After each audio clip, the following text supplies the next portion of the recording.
إن الحمد لله نحمده ونستعينه ونستغفره ونعوذ بالله من شرور أنفسنا وسيئات أعمالنا من يهده الله فلا مضل له ومن يضلل فلا هادي له وأشهد أن لا إله إلا الله وحده لا شريك له وأشهد أن محمدا عبده ورسوله بلغ الرسالة وأدى الأمانة ونصح الأمة وجاهد في الله حق جهاده صلوات الله وسلامه عليه وعلى آله وأصحابه ومن تبعهم بإحسان إلى يوم الدين أما بعد أيها الإخوة والأخوات السلام عليكم ورحمة الله وبركاته لزاري كبالفو يا حج فتاتم يميلو كجمرنا ورئيس كتاي بروغرامنا يالفون بمتن ولما استاوس يهل عند سو يحج فتاتمن بمجمر بتكيزي مينا የሚና ቀን ወይም የውም ተርዊያ ቀን ሚና በማደር እዛ የሚከናወኑ የሚፈጸሙ ሶላትን የመሰለ ዚክርን የመሰለ በማድረግ ሌሊቱን እዛ ማደር እንዳለብን አይተናል። ከዛ በመቀጠል በነጋታው በጠዋት የውም ታሲዕ ማለት ነው 9ኛው ቀን የየውም አረፋ ማለት ነው በጠዋት ክፍለ ጊዜ ፀሐይ ከወጣች በኋላ ጉዞ ወደ عرفات مدر مغواز እንዳለብን ያም እዛ መቆም ከሩክን من أركان الحج እንደሆነ እዛ ላይ ያልቆመ ሰው حدود عرفة የعرفة ክልል ላይ ያልቆመና ለተወሰነ ጊዜ እዛ ያልቆየ ሰው ሐጅ እንደሌለው الحج عرفة ብለው የአላህ መልእክተኛ በመናገራቸው ምክንያት ይሄንን በጣም በታሳቢነት በጣም ትኩረት ሰጥተን ቀኑን በዒባዳ በዚክር በዱዓ በመሳሰሉ ነገሮች ማሳለፍ እንዳለብን አይተናል። ከዛ በመቀጠል የውም አረፋ ፀሐይ እንደገባች ጉዞ ወደ ሙዝደሊፋ እንደሚሆን ወደ ሙዝደሊፋ በምንጓዝበት ጊዜም በእርጋታ በዚክር አላህን Subhanahu Wa Ta'ala ያስታወስን በእርጋታ መሄድ እንዳለብን አይተናል።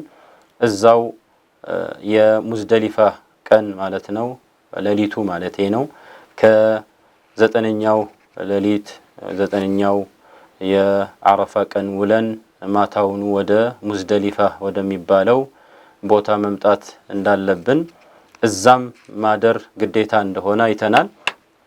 ማደር የግድ ነው ዋጅብ ነው። እዛ ያለ ምንም ምክንያት ያላደረሰው ዋጅብን ግዴታ የሆነውን ጥሰዋልና ከፋራ ሊጠበቅበት ነው ወይም ደግሞ ذبح አንድ በግ ማረድን ይጠበቅበታል ነው።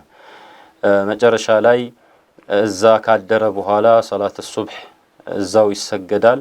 ሱብሂ ተሰግዶ ወገግ እስኪልና እስኪነጋ ድረስ መጠበቅ ግዴታ መሆኑ አይተናል። እዛ ላይ የጃሂልዮች ከዚህ በፊት እነዛ በጃሂልያ ጊዜ የነበሩ መሃይሞች ፀሐይ ከመውጣቷ በፊት አይሄዱም ነበር። ፀሐይ እንድትወጣም እንደውም ተራራውን በማናገር አንተ ተቢር ሆይ ቶሎ ፀሐይዋን አውጣትና ጉዞአችን ወደ ሚና እንዲሆን ብለው ይናገሩ እንደነበረ ይሄንን የአላህ መልእክተኛ አለይሂ ሰላቱ ወሰለም እንደተጻረሯቸውና ሱብሂ ከሰገዱ በኋላ ወገግ እስኪል ድረስ ትንሽ እስኪነጋ ድረስ ፀሐይ ከመውጣቷ በፊት እዛው ቆመው ዱዓ በማድረግ ይቆዩና ወዲያው ይጓዙ እንደነበረ ላይ ነበር ያቆምነው። ከዛ በመቀጠል ጉዞው الدفع من مزدلفة إلى منى وأعمال يوم العيد ነው የምናየው ማለት ነው። እንግዲህ አሁን እዛ አድረን ሙዝደሊፋ ሌሊት አድረን ጉዞ በጠዋት በነጋታው ማለት ነው ወደ ሚና ጉዞ ይጀመራል ማለት ነው።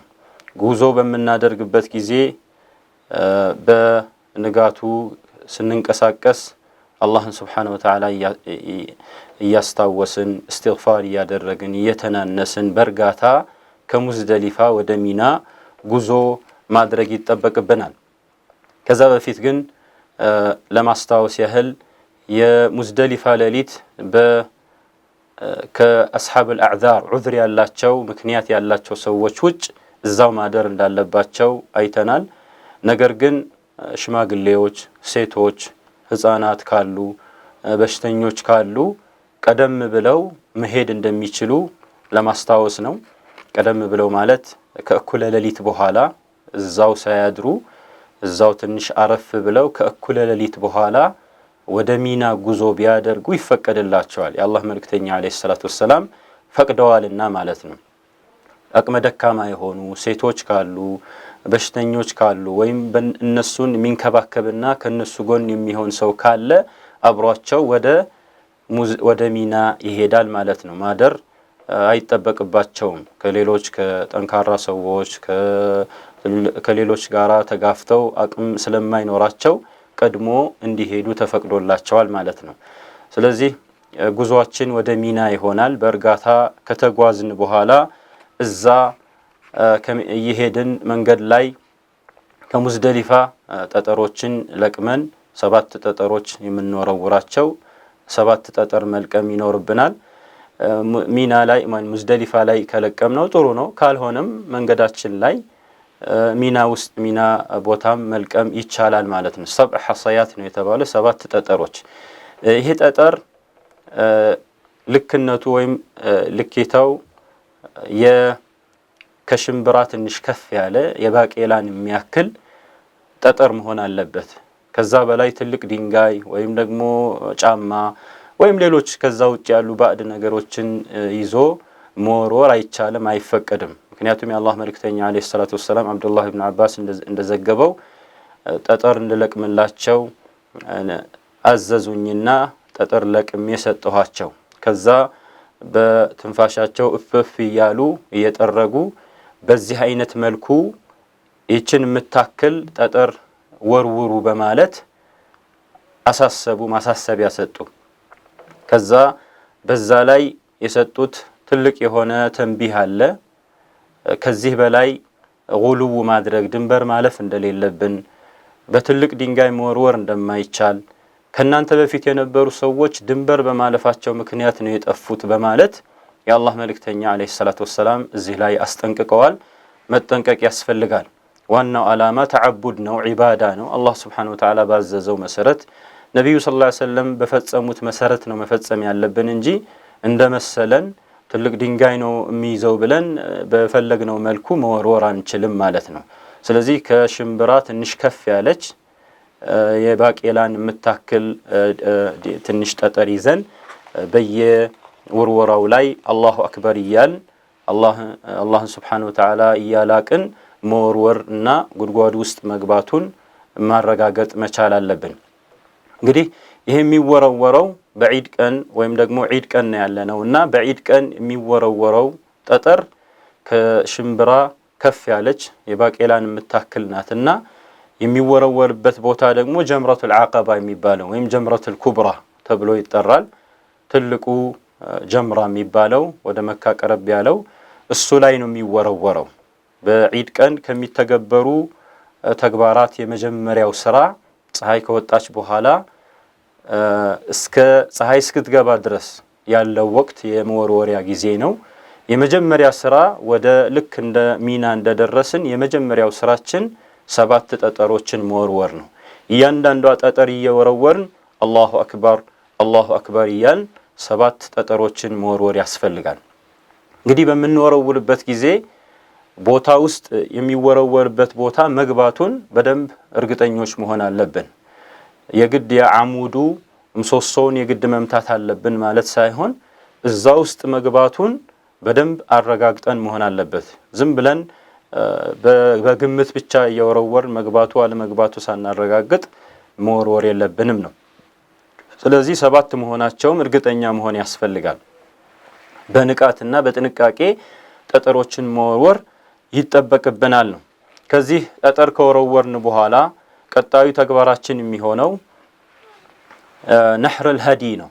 ነብዩ ሰለላሁ ዐለይሂ ወሰለም ያከናወኑት ከጠጠር ውርወራ በኋላ እርዳቸውን ነው ያከናወኑ። እንግዲህ እርድ የሚባለው እርድ የወጀበበት ግዴታ የሆነበት ሰው ማለት ነው።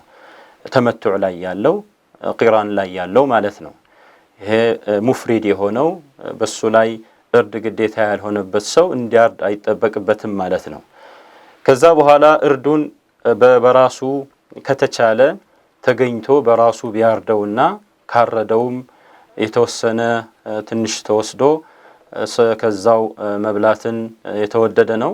ይህ ነገር አቅሙ ከሌለና ሁኔታዎቹ የማይመቻቹ ከሆነ ወክሎም እንዲታረድ መታረዱን አረጋግጦ መሆን ይኖርበታል ማለት ነው። ከዛ በኋላ የሚቀጥለው ተግባር የሚሆነው መላጨት ነው። መላጨት ወይም ደግሞ ማሳጠር ተርቲባቸው በዚህ መሰረት ነው የሚሆኑት። የመጀመሪያው ጠጠር መወርወር ነው። ሁለተኛው ነህር አልሃዲ ነው። ሃዲ ያለበት ሰው ማረድ ግዴታ የሆነበት ሰው ያርዳል። ከዛ ቀጥሎ ደግሞ መላጨት ወይም ደግሞ ማሳጠር ነው። እንግዲህ መላጨት ብልጫ አለው። መላጨት በጣም ብልጫ አለው። ለወንዶች ነው የሚፈቀደው መላጨት። ሴቶች እንዲላጩ አይፈቀድላቸውም። ማሳጠር ከተለያዩ ከጸጉራቸው ከተለያዩ አቅጣጫዎች የዚች የጣታችን ትንሿ አንዷን ፓርት አንዷን ክፍል 1/3ኛዋ አንዷን ክፍል በዛው ልክ ከየአቅጣጫው እንዲቆረጥ ይደረጋል። መላጨቱ ለወንዶች ነው በጣም ሙስተሐብ የሚሆነው እና ብንላጭ በጣም ምርጥ ነው፣ በጣም የተወደደ ነው። እንደውም ነብዩ ሰለላሁ ዐለይሂ ወሰለም ለሚላጩ ሰዎች 3 ጊዜ ነው ዱዓ ያደረጉት። አላሁመ አርሐሙል ሙሐሊቂን፣ ጌታዬ ሆይ ለነዛ ለሚላጩ ሰዎች እዘንላቸው ሲሉ ሌሎች እዛ ሰሃባዎች ነበሩና ሊልሙቀሲሪን ለነዛ ለሚያሳጥሩም ዱዓ አድርጉላቸው ሲሏቸው አላሁመ አርሐሙል ሙሐሊቂን አላሁመ አርሐሙል ሙሐሊቂን ብለው 3 ጊዜ ለሚላጩ ሰዎች ዱዓ አደረጉና ከዛ በኋላ በአራተኛው ለነዛ ለሚያሳጥሩ ሰዎች ምን አደረጉ? ዱዓ አደረጉላቸው ማለት ነው። ስለዚህ መላጨቱ በጣም ብልጫ ይኖረዋል ማለት ነው። ስለዚህ በዚህ በዒድ ቀን ከሚሰሩ ተግባራት ማለት ነው በዒድ ቀን ከሚሰሩ ተግባራት ከሶስቱ ሁለቱን የፈጸመ ሰው የመጀመሪያው ተሐሉል ወይም የመጀመሪያው መፈታት ይባላል። ከሶስቱ ሁለቱ ስንል ምን ማለታችን ነው? ጠጠር መወርወር፣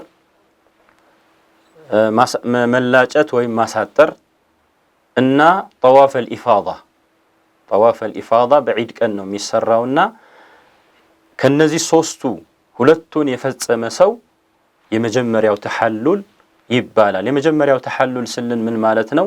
በኢሕራም ምክንያት አንድ ሰው በሐጅ ስነ ስርዓት ውስጥ በመግባቱ ምክንያት የተከለከሉ ነገሮች አሉ። እንደ ልብስ መልበስ፣ የተለመደው ልብስ መልበስ፣ ሽቶ መቀባት፣ መላጨት የመሳሰሉ እነዚህ የተከለከሉ ነገሮች ይፈቀዳል። ሁሉም ነገር ይፈቀዳል ኢለ ኒሳ ከባለቤቱ ጋራ የሚያደርገው ጾታዊ ግንኙነት ሲቀር ያ አይፈቀድም ማለት ነው። ጠዋፉን ሙሉ ለሙሉ ሲያደርግ ነው የሚፈቀደለት። ስለዚህ ተሐሉል አልአወል የሚባለው ከሶስት ነገሮች ሁለቱ ከፈጸመ ተሐሉል አልአወል የመጀመሪያው መፈታት ላይ ገባ ማለት ነው። ከዛ ጠዋፍ አልኢፋዳ ወይም ደግሞ ትልቁ ጠዋፍ ካደረገ በኋላ ሙሉ ለሙሉ ከዚህ በፊት ሐራም ሆኖበት የነበረ በኢሕራም ምክንያት ተከልክሎ የነበረው ይፈቀደለታል ማለት ነው። ስለዚህ እነዚህን ተግባራት በዚህ አይነት መልኩ በተርቲብ ስርዓቱን ጠብቆ ወይም ደግሞ ተራውን ጠብቆ ቅድም በጠቀስኩት መሰረት መፈጸሙ በጣም ብልጫ አለው። ነብዩ ሰለላሁ ዐለይሂ ወሰለም በዚህ መልኩ ነው ያደረጉት። ነገር ግን ሁኔታዎቹ ሳይመቻቹ ቀርተው አንዱን ከአንዱ ቢያስቀድም፣ ለምሳሌ ከመወርወር በፊት ጸጉሩን ቢላጭ ወይም ደግሞ ቀድሞ ጠዋፍ ቢያደርግ የመሳሰሉ መቀደም ያለባቸው ኋላ ቢያመጣ፣ ኋላ የነበሩት ወደፊት ቢያመጣ ምንም ችግር የለውም። ምክንያቱም የአላህ መልእክተኛ አለይሂ ሰላቱ ወሰላም አንዳንዶቹ እየመጡ ይጠይቋቸው ነበረ። እንደዚህ አደረገን ይህን ከማድረጋችን በፊት ሲሏቸው እፍዓል ወላ ሐረጅ፣ ምንም ችግር የለውም ስራ፣ ዋናው መሰራቱ ነው። ቢቀደምም ወደኋላ ቢያቆይም ምንም ችግር የለውምና ይህንን ተርቲቡን ጠብቀን መስራታችን በጣም ትልቅ አፍደልና በላጭ ነው።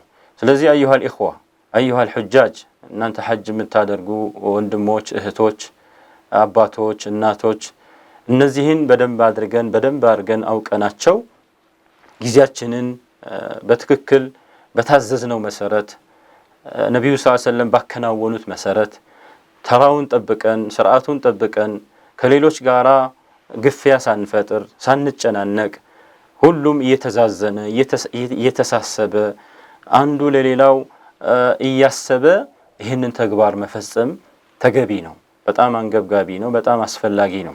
ስለዚህ ይህንን ተርቲብ ጠብቀን በዚሁ ቀን እነዚህ ተግባራት እንፈጽማለን። ኢንሻአላህ ሌሎች ቀሪ ነጥቦችም ይኖራሉ። ከትንሽ ረፍት በኋላ ተመልሰን እንገናኛለን። አሰላሙ አለይኩም ወራህመቱላሂ ወበረካቱ።